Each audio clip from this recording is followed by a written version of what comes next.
दोस्तों, तकनीक के मामले में भारत आज नई नई ऊंचाइयों को छूता जा रहा है। भारत की बढ़ती ताकत कई देशों के लिए ईर्ष्या का कारण बन चुकी है, लेकिन कई देश भारत के साथ मिलकर काम भी करना चाहते हैं और भारत की प्रगति की सराहना कर रहे हैं। भारत की बढ़ती ताकत का अंदाजा आप इसी बात से लगा सकते हैं कि चांद के साउथ पोल पर लैंड करने वाला भारत दुनिया का पहला देश बन चुका है।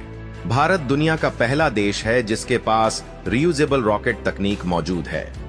दुनिया का सबसे शक्तिशाली लेजर हथियार दुर्गा 2 बनकर तैयार हो चुका है। डीआरडीओ का काली हथियार किसी भी समय कहीं से भी चीन और पाकिस्तान पर कहर बनकर टूट सकता है। आसान भाषा में कहें तो डिफेंस सेक्टर से लेकर स्पेस सेक्टर तक भारत आज ऐसे ऐसे मुकाम हासिल कर चुका है जिनकी कल्पना दुनिया के ताकतवर देश केवल अपने सपनों में ही कर पाए हैं। इसरो अंतरिक्ष में अपनी तकनीक का लोहा मनवा रहा है और दूसरी तरफ भारतीय रेलवे भी भारत का नाम रोशन करने में पीछे नहीं है। हमारा रेलवे हर दिन नई नई तकनीकों और आधुनिक ट्रेनों के जरिए इस सेक्टर में अपना परचम लहरा रहा है। भारत के इस बढ़ते विकास को देखकर चीन, रूस, अमेरिका और जापान जैसे देशों के होश उड़ गए हैं। भारतीय रेलवे ने 2030 तक नेट जीरो कार्बन एमिशन उत्सर्जन हासिल करने का लक्ष्य रखा है। यह योजना रेलवे की ग्रीन एनर्जी पहल का हिस्सा है, जिससे न केवल पर्यावरण को बचाया जा सके बल्कि ऊर्जा की लागत में भी कमी लाई जा सके। आज की इस वीडियो में हम रेलवे द्वारा तैयार की गई एक ऐसी तकनीक के बारे में बात करेंगे जिस पर आज केवल गिने चुने देश ही काम कर रहे हैं। रेलवे की यह तकनीक अगर सफल होती है तो भारत को ऊर्जा क्षेत्र में बहुत बड़ा बूस्ट मिलेगा। लेकिन दोस्तों, वीडियो में आगे जाने से पहले भारतीय रेलवे के लिए इस वीडियो को लाइक करके कमेंट बॉक्स में जय हिंद जरूर लिखें। याद रहे, जय हिंद कहना हम सबके लिए गर्व की बात है। भारत ने रेलवे पटरियों के किनारे सोलर पैनल और मिनी विंड टरबाइन के हाइब्रिड सिस्टम की योजना बनाई है। इससे दिन और रात दोनों समय बिजली का उत्पादन संभव हो सकेगा और रेलवे स्टेशनों के लिए स्वच्छ, सस्ती और स्थिर ऊर्जा मिलेगी। दरअसल दोस्तों, भारतीय रेलवे ने बिजली पैदा करने की एक नई तकनीक को विकसित कर लिया है। इस तकनीक की मदद से हम सभी को अब स्वच्छ बिजली प्राप्त होगी। जैसा कि हम सभी को पता है, आमतौर पर बिजली को पानी और कोयले से जनरेट किया जाता है, जो काफी महंगा है और हमारे पर्यावरण को भी काफी नुकसान पहुंचाता है। इस प्रोसेस में टरबाइन और ऑल्टरनेटर की अहम भूमिका होती है। टरबाइन एक मैकेनिकल डिवाइस होता है जो किसी भी लिक्विड सब्सटेंस के फ्लो से ऊर्जा प्रदान करता है।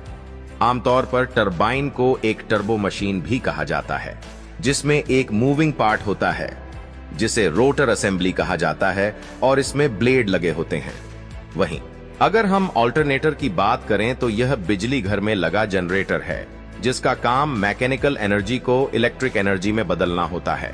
जनरेटर के अंदर के हिस्से को ही अल्टरनेटर कहा जाता है, जिसमें 2 शक्तिशाली चुंबक लगे होते हैं और चुंबक के बीच में एक लूप होता है जिसमें तांबे का तार लपेटा हुआ होता है। बिजली का उत्पादन अल्टरनेटर के अंदर ही होता है।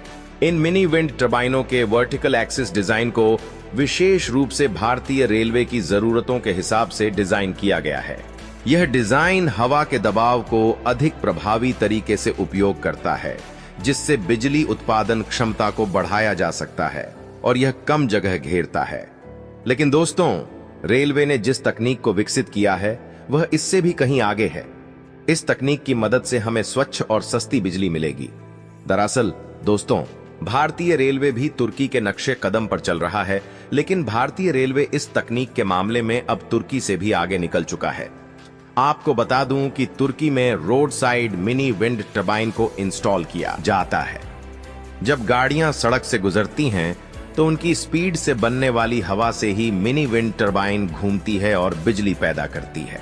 लेकिन भारत में यह तकनीक सड़कों पर नहीं बल्कि रेल की पटरियों के किनारे लागू की जा रही है। जब ट्रेन पटरियों पर हाई स्पीड से गुजरती है तो हवा के झोंके से यह मिनी विंड टरबाइन चलने लगती है और बिजली जनरेट होने लगती है। आपको बता दूं, यह काम भारत के वेस्टर्न रेलवे ने किया है। इसके अलावा भारतीय रेलवे ने कई प्रमुख स्टेशनों को ग्रीन रेलवे स्टेशन में बदलने का लक्ष्य रखा है।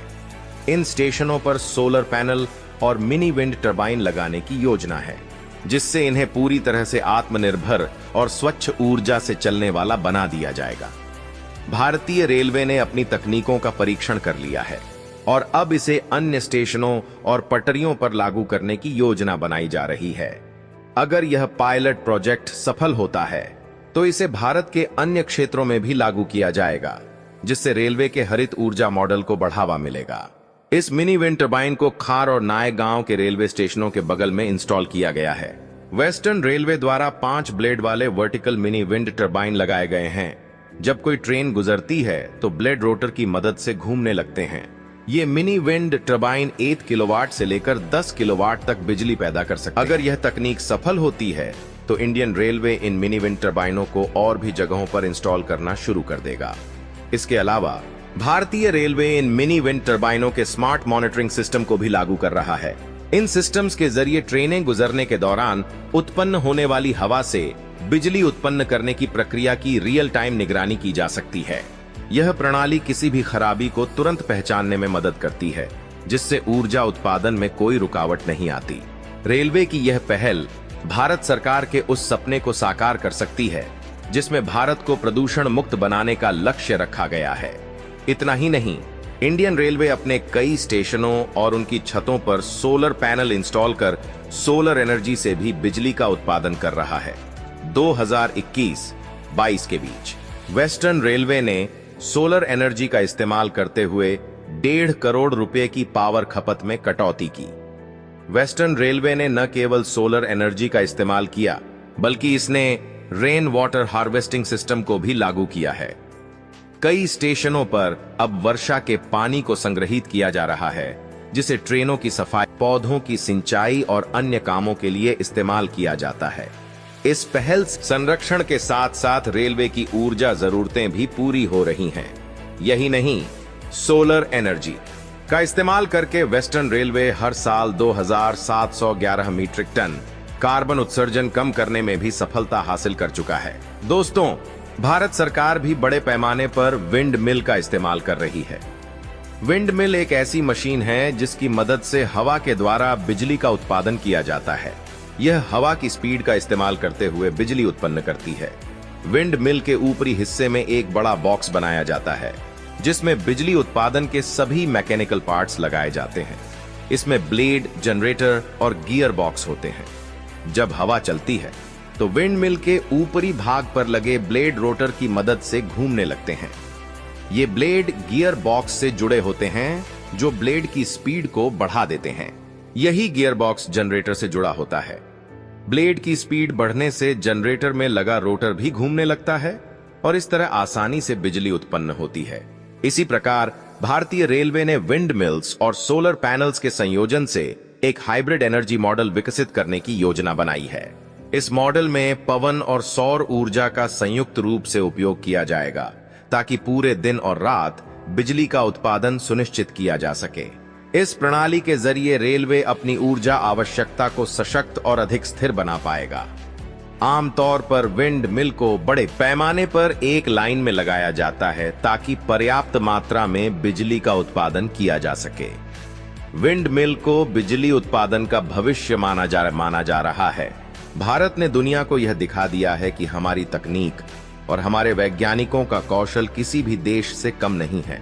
भारत ने अब तक जिन विंड मिल्स और सोलर पैनल्स की परियोजनाओं को लागू किया है, उनमें से कई परियोजनाओं में ग्रीन सर्टिफिकेशन हासिल किया गया है। रेलवे की परियोजनाओं को अब ग्रीन बिल्डिंग सर्टिफिकेशन मिलने की प्रक्रिया जारी है, जिससे ये परियोजनाएं पर्यावरण के प्रति भारतीय रेलवे की प्रतिबद्धता को और भी मजबूत करती हैं। पाकिस्तान और बांग्लादेश जैसे देशों के लिए भारत की बराबरी करना आसान नहीं है। पाकिस्तान तो अपने वैज्ञानिकों को दिन रात इस काम में लगाता है कि भारत की तरक्की को कैसे रोका जाए, बजाय इसके कि वह खुद तरक्की करें। खैर, हमें इससे फर्क नहीं पड़ता। हमें अपने वैज्ञानिकों पर गर्व है, हमें अपने भारत पर गर्व है और भारतीय होने पर तो गर्व होना ही चाहिए। इसके अलावा भारतीय रेलवे ने इलेक्ट्रिक ट्रेनों के संचालन के लिए पूरी तरह से रिन्यूएबल एनर्जी का इस्तेमाल करने की योजना बनाई है। यह कदम रेलवे को न केवल कार्बन न्यूट्रल बनाएगा, बल्कि भविष्य में ट्रेनों के संचालन के लिए ऊर्जा की स्थिर और सस्ती आपूर्ति सुनिश्चित करेगा। तो दोस्तों, इस वीडियो में फिलहाल के लिए बस इतना ही। वैसे आपको क्या लगता है, क्या भारत आने वाले 10 से 15 सालों में 100% रिन्यूएबल एनर्जी पर निर्भर हो सकता है? अपनी राय हमें कमेंट के माध्यम से जरूर बताइए। और अगर आपने अभी तक इस वीडियो को लाइक नहीं किया है तो लाइक करके अपने दोस्तों के साथ शेयर करें। चैनल को सब्सक्राइब नहीं किया है तो सब्सक्राइब करें और बगल में जो बेल आइकॉन है उस पर क्लिक करें। मिलते हैं अगले वीडियो में। जय हिंद, जय भारत।